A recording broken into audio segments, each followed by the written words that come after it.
모두 함께 일어나셔서 하나님 말씀 봉독하도록 하겠습니다. 시편 125장 1절에서 5절 말씀 여러분과 함께 교독하기를 원합니다. 제가 먼저 1절을 읽겠습니다. 여호와를 의지하는 자는 시온산이 흔들리지 아니하고 영원히 있음 같도다.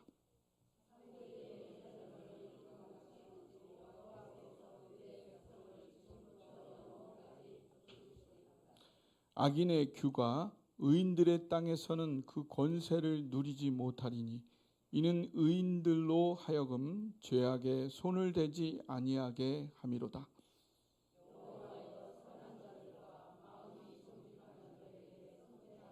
함께 읽겠습니다. 자기의 굽은 길로 치우치는 자들은 여호와께서 죄를 범하는 자들과 함께 다니게 하시리로다. 이스라엘에게는 평강이 있을지어다. 아멘. 네, 자리에 앉아주시고요. 여러분 그 개미와 배짱이 이야기는 모두 잘 알고 계시죠? 네. 근데 이 이야기가 나라마다 약간씩 내용이 바뀌어서 전해졌다는 사실을 또한 알고 계신가요? 네. 예, 한국에서의 스토리는 이제 뜨거운 여름날 개미는 열심히 일하고 있는데 배짱이가 시원한 그늘에서 노래를 부르면서 아이고 왜 이렇게 힘들게 일을 하냐 이러고 비웃다가 겨울에 닥쳐가지고 덜덜덜 떨면서 배고프니까 견디다 못해서 개미를 찾아가서 구걸을 했는데 문전박대를 받았다. 열심히 일하지 않으면 쫄딱 망한다. 이런 뼈아픈 교훈을 우리에게 주죠. 근데 이 이야기가 1번으로 넘어가면서 약간 내용이 바뀌어집니다. 전반부는 똑같은데 후반부에서 이 배짱이를 치근하게 생각한 개미가 먹을 양식을 조금 나눠준다는 거죠. 어려운 이웃을 생각하는 사랑의 정신이 가미되는 것인데 그러면서 배짱이도 이제 노동의 가치를 알게 된다. 약간 세련된 듯하지만은 원래 교훈이 좀 약간 퇴색되면서 애매모호해지는 것 같기도 합니다. 예. 근데 이것이 이제 프랑스로 건너가면서는 완전히 내용이 전환이 돼 버린다. 어떻게 전환이 되냐면 이 이야기가 생산성을 높이기 위해서 휴식과 오락이 필요하다. 이런 게 강조가 되는 거예요. 그래서 힘들게 일하는 개미를 위해 배짱이가 노래를 불러줘서 생산성을 엄청 많이 높였기 때문에 그 보답으로 개미가 상당한 식량을 배짱이에게 보내주게 된다. 그래서 놀이 또한 노동의 범주에 포함이 되면서 일하는 것만이 육체적으로 일하는 것만이 최고는 아니라는 이런 입장이 등장하게 되는 것입니다. 근데 이게 또 미국으로 가면서 또 이게 변조가 생깁니다. 이 미국으로 건너가면서는 이 각자의 소질과 창의력, 그 도전적 모험 정신이 존중이 되면서 배짱이가 이 개미의 식당을 방문을 해가지고 노래를 부르니까는 엄청나게 많은 사람들이 손님들이 몰려오는 거예요. 더 이상 이 노래 부르고 사는 게 서럽고 배고픈 일이 아니라 사람들을 즐겁게 하는 엔터테인먼트, 비즈니스의 한 영역이 되는 거죠. 그 배짱이는 이제 배짱을 퉁퉁 튕기면서 개미와 거래를 하는 거죠. 개미와 배짱이는 이제 완전히 동등한 입장에서 삶의 동반자로서 서로를 인정하고 타고난 소질을 개발하면서 각자 열심히 사는 것이 서로에게 유익이 된다는 그것을 깨닫게 된다는 이런 이야기인데요. 여러분 어떻게 이렇게 변화되는 이야기에 공감이 가시나요? 네, 아마 20년 전이라면 이러한 개미와 배짱이 이야기의 변화를 한국 사람들이 받아들이기는 아마 그때는 아마 어려웠을 수도 있을 거 아닌가 생각합니다. 하지만 지금은 K-팝, K-드라마, K-영화 한류 문화가 세계를 휩쓸고 한국이 문화 강국, 소프트 파워 강국으로 인정받는 요즘에서는 이 이야기의 이러한 변조가 너무나 자연스럽게 고개를 끄덕이게 되지 않나 싶습니다. 하지만 이러한 한국의 문화에 칭송받는 모습에 경종을 울리는 한 연구 영상이 요즘 아주 뜨거운 반응을 낳고 있어요. 무엇이냐 하면 미국 베스트셀러 작가인 마크 맨슨이라는 사람이 지난 1월 22일에 세계에서 가장 우울한 나라를 여행했다라는 제목의 영상을 올렸는데요. 그게 뭐냐 하면 한국은 짧은 시간 동안에 과학기술, 교육, 문화에서 여러 분야를 선도하는 나라로 완전히 발전했는데 동시에 높은 불안과 우울, 자살률 또한 높다라는 거예요.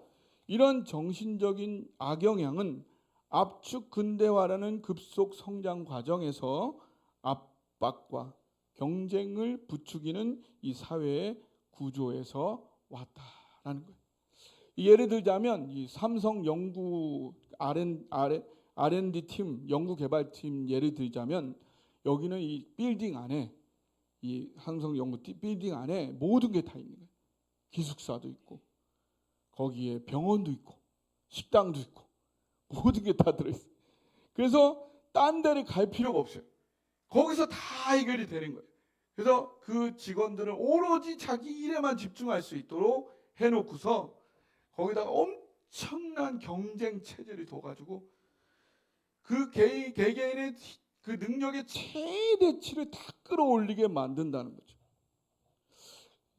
저도 지난번에 이제 캠프가 2번 있다 보니까 2주 동안 집을 안 가다가 이번에 가니까 비밀번호 현관문 기술번호가 생각이 헷갈려가지고 그랬는데 어쨌든 집에도 안 가고 그냥 계속 일을 하도록 하는데 이 공식이 이 삼성에서만 하는 게 아니라 K-팝 아이돌도 이 비슷하고 스포츠 선수들도 그렇고 대학 입시 심지어는 6살부터 그런 경쟁을 시작한다는 거예요.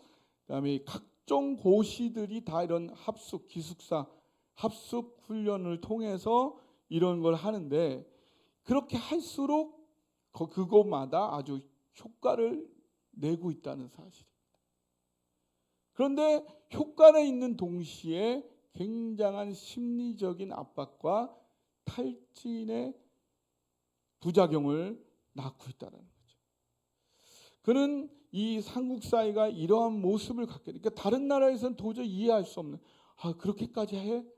그게 사는 거야? 이런데 한국 사람은 한다는 거죠. 왜 그러냐?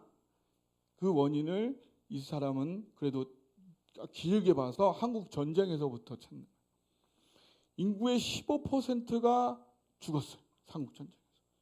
그리고 이후에도 계속 북한의 위협 아래서 최대한 빨리 성장하지 않으면 다 멸망한다. 북한에게 먹혀버린다. 이런 위협 속에서 정부는 아주 가혹한 교육 시스템을 학생들에게 강요해야 할 수밖에 없었고 그런 속에서 이 한국인들이 전체가 살아왔다. 그래서 20세기의 한국이 이런 경제적 기적은 어떤 야심이나 성공해야겠다라는 이런 선택이 아니라 사실은 생존하기 위한 그렇게 안 하면 죽으니까 그렇게 안 하면 죽는다라는 절박한 몸부림의 결과였다라는 거죠. 세계 최고가 되지 않으면 죽는다. 전쟁에서 그렇잖아요. 내가 죽이지 않으면 내가 죽으니까. 세계 최고가 아니면 난 죽는 거야. 이런 마음으로 우리 한국 사람들이 몇십 년 동안 살아왔다. 그렇게 살아오다 보니까 나도 모르게 나도 그런 삶을 내 자신에게 요구하고 있다. 그리고 또 동일하게 주변 사람들에게도 그런 기준을 강력하게 요구하고 있다. 그래서 마치 세계 최고가 아니면은 죄인이고 모자라고 수치스러운 것이냐 생각하고 평가하고 요구하는 그런 것이 너무 일상이 돼버린 그런 삶을 우리가 살아가고 있지 않느냐는 거죠. 그래서 그 과도한 기준 앞에서 자책하고 수치스러워하며 또 불안해하며 우리가 살아가고 있는 것은 아닌가. 과연 우리가 그럴 필요가 있을까요? 오늘 성경 본문은 그렇지 않다. 그럴 필요가 없다. 우리가 하나님이라는 가장 든든하고 안전한 담벼락으로부터 둘러싸여 보호되고 있다. 안심하라, 평안하라, 담대하라 하시는 거죠. 오늘 말씀으로 평안을 얻으시고 새 힘을 얻으시길 주님의 이름으로 축원합니다. 언젠가 한 후배가 제게 그런 말을 한 적이 있어요. 형님이 계속 제 삶의 모델이 되어주셔서 참 감사합니다. 계속 제가 존경할 만한 제 삶의 모델이 되어주세요. 그때 저는 그 후배에게 정색을 하고 이렇게 말했어요. 나는 내 인생의 목표를 누군가의 삶의 모델이 되는 걸로 삼고 그걸 위해 나의 삶을 억지로 고생하며 살고 싶은 생각이 전혀 없네. 나는 그저 하나님께서 나에게 베풀어 주신 행복한 삶을 누리며 내게 주신 사람들을 최선을 다해 사랑하며 살기를 원할 뿐이네 라고 말했던 적이 있습니다. 은혜의 보좌 앞에 담대히 나아가는 삶, 하나님이 올해 우리에게 주신 말씀입니다. 그래서 참된 양식인 하나님의 말씀 앞에 부지런히 나아가고 그분께 아가처럼 기도하며 문제마다 응답받고 이 좋은 하나님의 사랑을 주변에 전하는 빛을 발하는 삶을 사는 우리를 산처럼 둘러 보호하시는 하나님을 바라보시고 평안하시고 담대하게 전진하시기를 주님의 이름으로 축원합니다. 오늘 그 125편은 성전으로 올라가는 노래라고 그 제목이 붙어 있습니다. 이것은 이제 120편부터 134편까지 15편이 성전으로 올라가는 노래인데요. 그 중에서 6번째. 그래서 성전으로 올라가면서 성전에 누가 올라가요? 예배드리는 자, 하나님을 믿고 하나님을 의지하는 자가 올라가죠. 그런 자들에게 주어진 축복을 노래하고 하나님을 찬양하는 그러한 찬양의 시인 것입니다. 이 본문의 내용은 특별히 의인과 악인의 모습을 뚜렷하게 대조를 시키고 있어요. 한 절씩 한번 살펴보겠습니다. 1절 한번 볼까요? 같이 한번 읽어보겠습니다. 시작. 여호와를 의지하는 자는 시온산이 흔들리지 아니하고 영원히 있음 같도다. 여러분 시온이란 말은 들어보셨죠?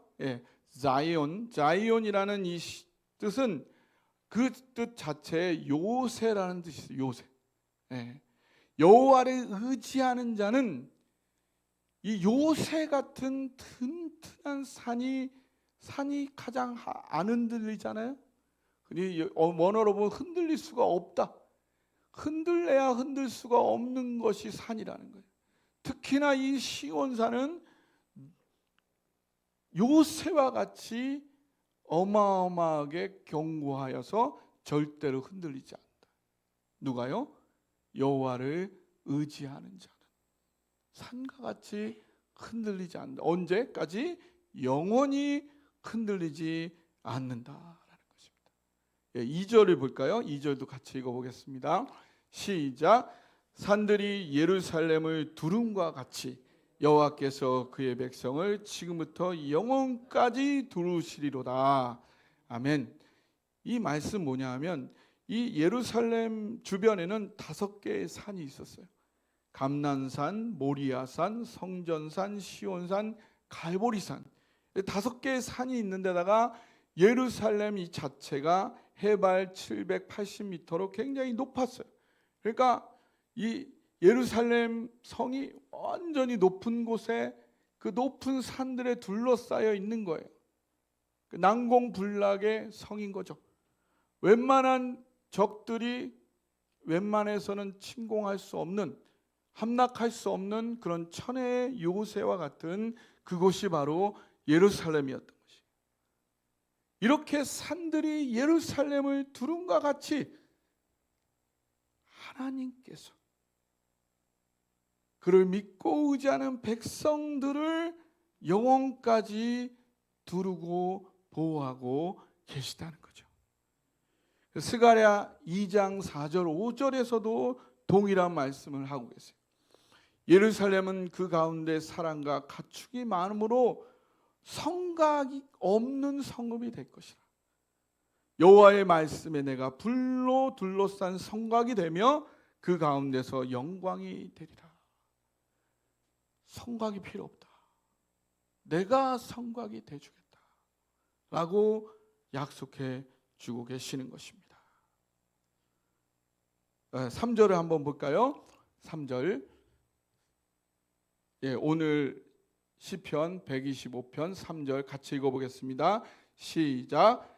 악인의 규가 의인들의 땅에서는 그 권세를 누리지 못하리니 이는 의인들로 하여금 죄악의 손을 대지 아니하게 함이로다.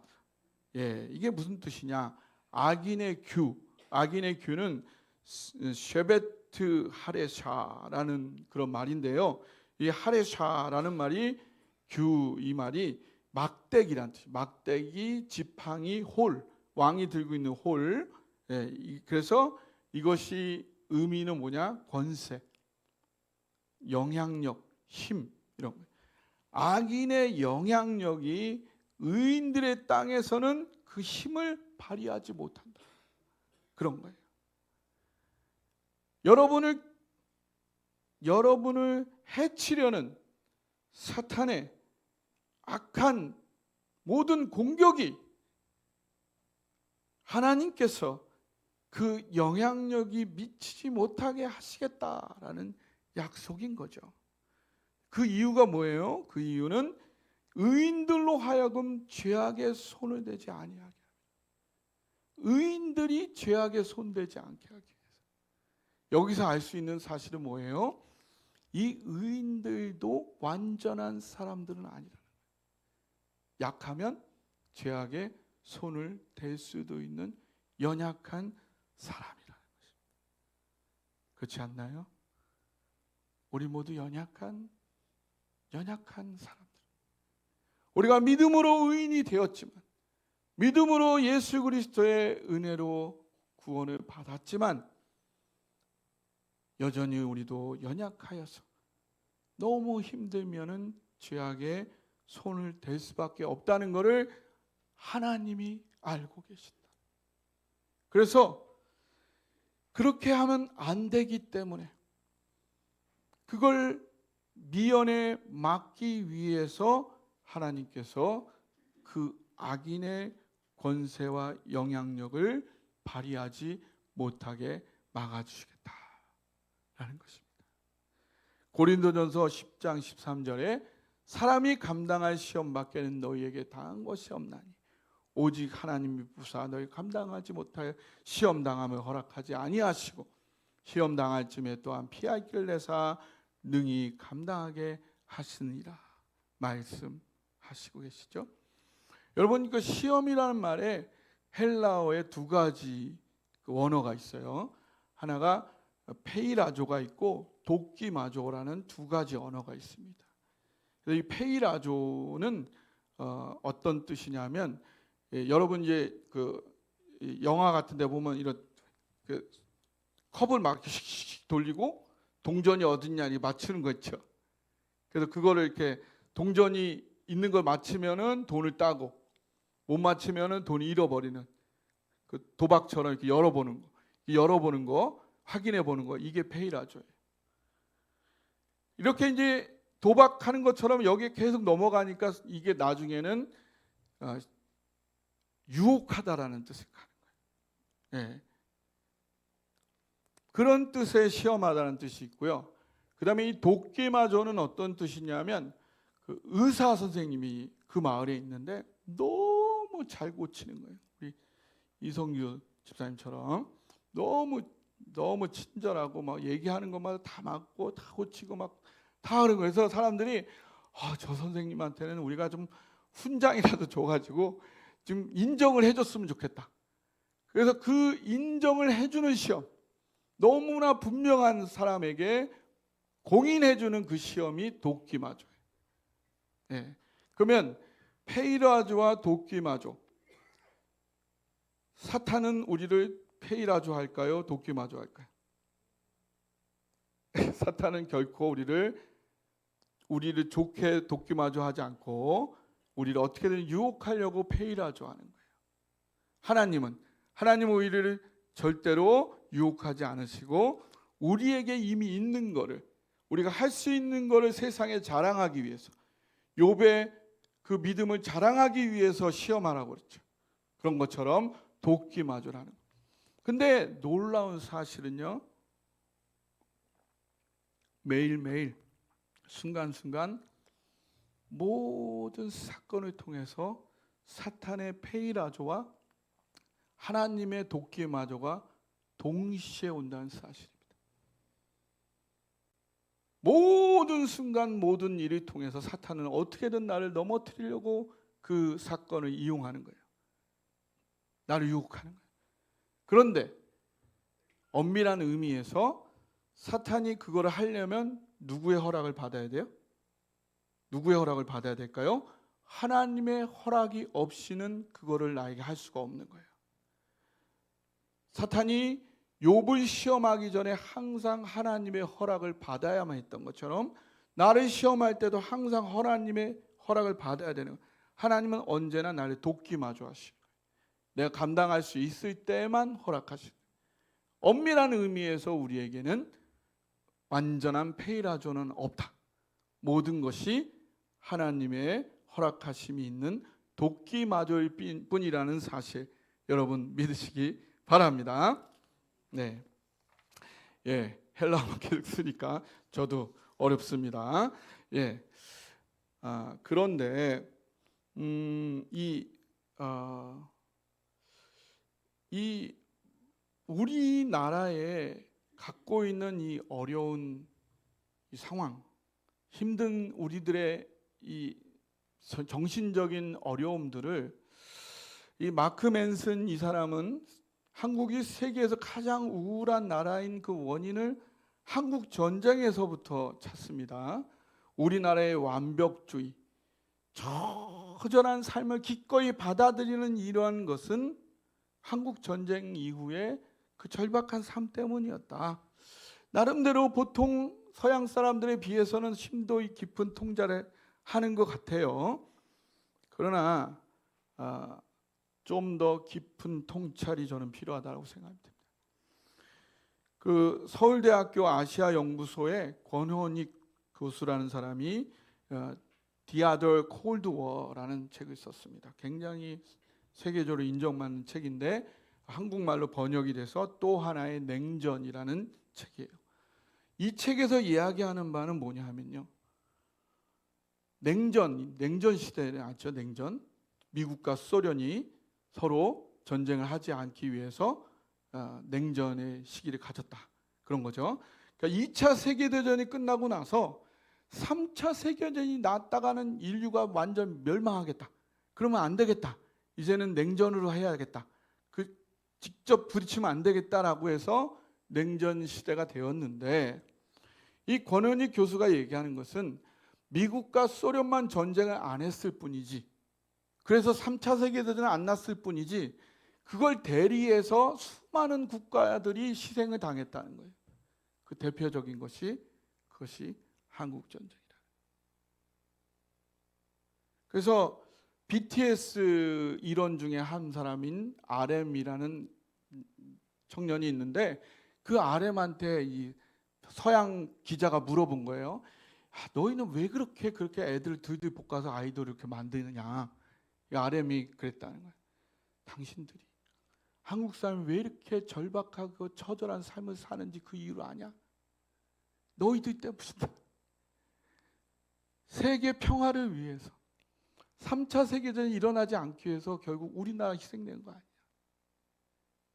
그러니까 지금까지 우리나라 젊은이들이 군생활 해야 되고 지금까지 힘들고 이런 것들이 다 우리가 세계를 위해서 우리가 자이든 타이든 이렇게 희생되고 있는 거 아니야? 우리의 이 깊은 고민을 너희들이 아느냐라는 얘기를 했다는 거죠.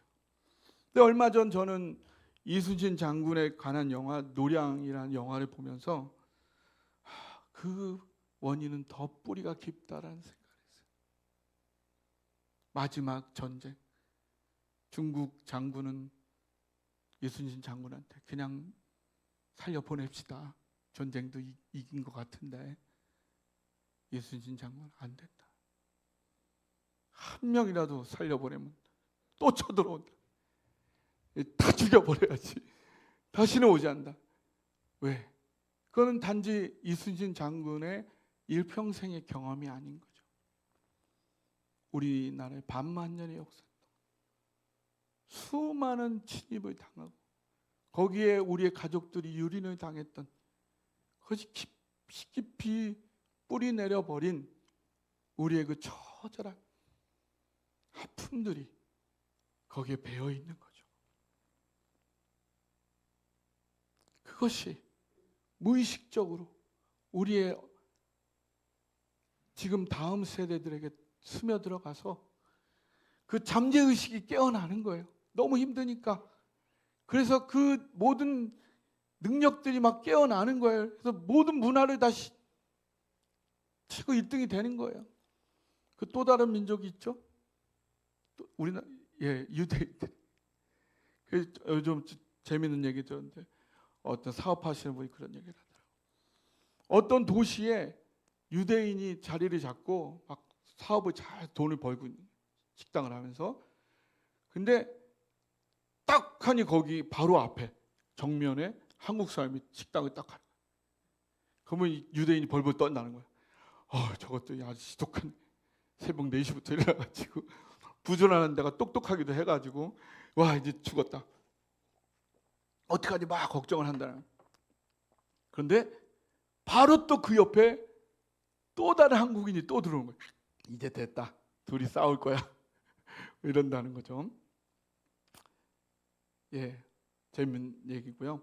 어쨌든 우리나라 사람들은 유대인 못지 아니한 어쩌면 더 큰 지금까지의 수많은 어려움 속에서 우리의 잠재적인 능력들이 발휘될 수밖에 없는 그런 삶을 살았다는 거죠. 그래서 이렇게 능력은 많지만 우리 안에 있는 마음은 굉장한 불안과 황폐함과 괴로움들이 우리 안에 내재되어 있다는 것입니다. 마크 맨스는 이 한국인의 강점으로 이 회복력을 말하고 있어요. 한국을 강하게 만든 원동력은 이 경제 성장이나 이 대중문화의 지배력이 아니라 회복력이다. 한국인은 일제강점기나 전쟁 이 모든 것에서 결코 굴하지 않고 계속 그거를 극복하고 새로운 대안을 찾아서 결국은 그걸 다 극복해 왔다는 거예요. 지금의 이 어려움 또한 한국 사람들은 분명히 그 해결책을 찾을 것이다 라는 그런 기특한 얘기를 했어요. 근데 저는 이 해결이 단지 인간의 힘, 인간의 지혜로만 가능하겠느냐 라는 생각을 하는 것입니다. 제가 성경 공부를 하고 있는 어떤 제자가 소니에 다니고 있어요. 지금 소니 회사에 다니고 있는데 콜센터에서 AS 센터에서 일하고 있는데 MZ 세대 이 친구는 한 40 가까이 됐는데 지금 한 20대 후반에 MZ 세대가 딱 들어왔는데 이 친구가 일을 제대로 못하는, 상관이 뭐라고 쫙 그러니까 거기에 반항을 하면서 자기는 정규직이니까 건드리지 마라. 완전히 모든 사람이 다 적을 만들어버린 거예요. 왕따가 딱 돼버린 거예요. 근데 그거에 전혀 얼굴도 안 변하고 익숙하잖아요. 자기는 이해가 안 간다는 거예요. 자기 같으면 그 상황을 견디지 못해서 권고사직을 권했는데도 거절하고 난 끝까지 버틴다. 난 정규직이니까 건드리지 마라 이러고 있다는 거예요. 예, 그게 지금 MZ세대의 한 마음의 모습이에요. 왕따 되는 것이 굉장히 나의 경험일 수 있다 라는 생각을 지금의 MZ세대들은 다 하고 있어요. 그게 남의 일이 아니에요. 그것 또한 나의 경험이 될 수 있다고. 우리는 그 경험을 너무 한 번도 경험한 적이 없고 그건 너무 끔찍한 경험이지만 지금 MZ세대들은 나도 그럴 수 있다. 그것도 견뎌야 돼. 그러는 거예요. 그 다음이 뭐예요? 그 다음이 자살이에요. 그 정도로 지금의 세대들이 심리적으로는 엄청 몰려 있는 거예요. 계속 우리나라에 힘들었던 그것들이 누적되어져서 지금 더 가중되어져서 MZ 세대들이 그 심리적인 어려움을 견디고 있다는 사실입니다. 이것이 과연 인간의 지혜, 인간의 능력만으로 해결될 수 있겠느냐. 그러한 우리에게 오늘 성경은 말씀하고 계십니다. 4절에 한번 읽어볼까요? 4절을 읽어보겠습니다. 같이 읽어보겠습니다. 시작. 여호와여 선한 자들과 마음이 정직한 자들에게 선대하소서. 예, 기도의 시입니다. 기도하고 있어요. 하나님, 선한 자들과 마음이 정직한 자들에게 선대하옵소서. 여기서 선한 자는요, 성경에서 말하는 선한 자는 윤리적인 선한 자만을 말하는 것이 아닙니다. 믿음의 선한 자예요. 창세기 11장 1절에 하나님이 아브라함이 99세 때에 아브라함에게 나타나서 뭐라고 그러셨어요? 나는 전능한 하나님이라. 너는 내 앞에 행하여 완전하라 그랬어요. 그게 가능한 얘기입니까? 어떻게 우리가 하나님 앞에 완전할 수 있어요? 그것은 완전한 윤리적 사람이 되라는 얘기가 아니고요. 전능한 하나님을 믿는 자다운, 그 하나님을 믿는 자다운 믿음에 맞는 삶을 살아라, 이 얘기인 거예요. 여기서 선한 자는 하나님을 온전히 그래서 하나님의 사랑의 심정이 계속 느껴지고 그거에 이끌림 받는, 성령 충만한, 성령에 이끌림 받는 하나님의 심정이 살아 역사하는 그런 사람을 말하는 것입니다. 그래서 마음이 정직하게 행하는 자, 하나님 말씀대로 있는 그대로, 내가 할 수 있는 그대로를 행하는 것입니다. 여러분, 우리가 우리들의 자손들에게, 자녀들에게 무엇을 물려줘야 되겠습니까? 이 하나님을 의지하는 믿음을 물려줘야 됩니다. 어떻게 하나님을 의지하는지, 내가 그 하나님을 의지하고 그것이 얼마나 좋은 일이고 축복된 일인지를 물려줘야 된다는 것입니다. 이것이 우리가 너무 중요한 사명이라는 거예요. 지금 MZ 세대들은 그걸 너무나 필요로 하고 있다는 거죠. 본인들이 그게 필요한 게인지도 모를지는 몰라도 그들의 문제를 해결할 수 있는 길은 이것밖에 없다. 그리고 그를 위해서 여러분들이 기도하셔야 된다는 거예요. 이 시편의 기자처럼 주여, 이 땅에 많은 심리적으로 신음하고 있는 많은 젊은이들, 다음 세대들, 그들이 주를 알게 하옵소서. 주를 믿고 의지하는 자를 산처럼 둘러서 보호하시는 그 하나님을 알게 하여 주옵소서. 그것이 우리에게 필요하다는 사실입니다. 5절에 한번 볼까요? 오늘 본문의 5절을 읽어보겠습니다. 시작.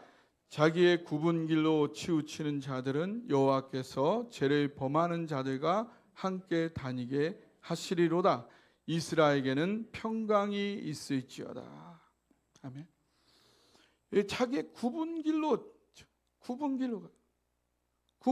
가는 자, 정상적으로 가야 되는데 그 길을 가지 않고 비정상적인 길로 간다는 거예요. 근데 죄를 범하는 자라는 말도 말씀드렸듯이 죄를 범한다는 게 하타라는 말, 하타.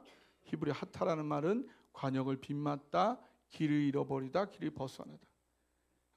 같은 뜻이에요. 여러분, 물고기는 물에서 살아야 되죠. 근데 물이 타고 육지로 올라오면 어떻게 될까요? 죽죠. 서서히 말라서 죽습니다. 정상으로 살아야 되는데 비정상으로 살면 비정상의 결과로 망하게 되는 거예요. 근데 여기서 자기의 굽은 길로 치우치는 자는 어떻게 된다는 거예요? 하타하는 비정상의 삶을 사는 사람과 함께 다닌다. 멸망한다는 거죠. 같이 멸망한다는 거죠. 그러나 이스라엘에게는 평강이 있을지어다.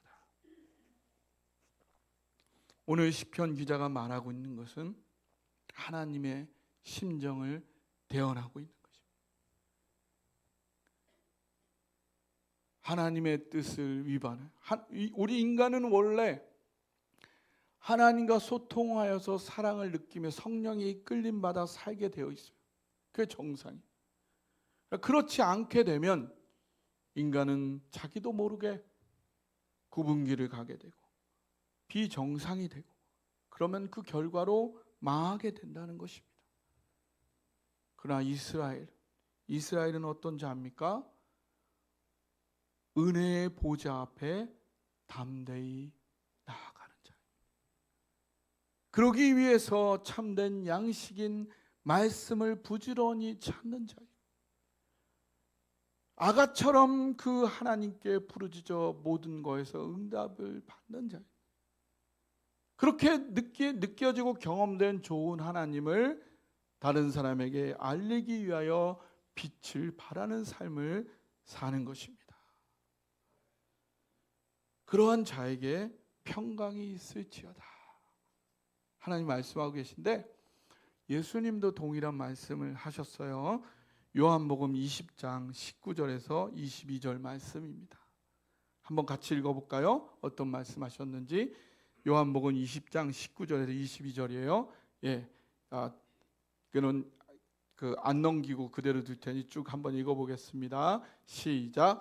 이날 곧 안식 후 첫날 저녁 때에 제자들이 유대인들을 두려워하여 모인 곳에 문들을 닫았더니 예수께서 오사 가운데 서서 이르시되 너에게 평강이 있을지어다.